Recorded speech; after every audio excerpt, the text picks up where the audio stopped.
ఈ మాట ఎక్కడ దోతుందో లేదా బాబు నీకే అపచాని.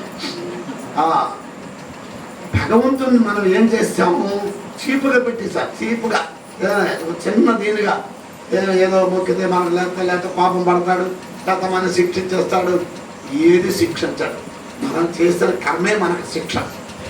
మనం ఏ కర్మ చేస్తామో ఆ కర్మ ద్వారా మనకి ఫలితం కలుగుతుంటారు. మనం మంచి కర్మ చేస్తే మంచి ఫలితం, చెడు కర్మ చేస్తే చెడు ఫలితం. భగవంతుడి కర్మలు చేస్తా ఫలితం ఇవ్వడమే ఆయన పని. అంతేగాని నువ్వేదో ఇచ్చేసి నువ్వు పెద్ద బొట్టలు పండ్లు పెట్టిస్తే నీకేమి పెద్దగా ఆశీర్వదించడు. ఆ అమ్మ భక్తితో ఒక్క పండు పెడితే మక్కువ కాదు. నువ్వు ఎలా చెయ్యవు, పత్రం పుష్పం ఫలం తోయ యోమి భక్త్యా ప్రయచ్చదు అన్నాడా లేదా? ఆ భక్తితో మనం ఏది సమర్పిస్తామో అది స్వీకరిస్తానన్నాడు భగవద్గీతలో.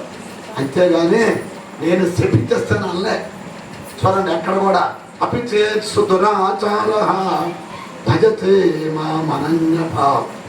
ఎంత దురాచారవంతుడైనా సరే, ఎంత పాపైనా సరే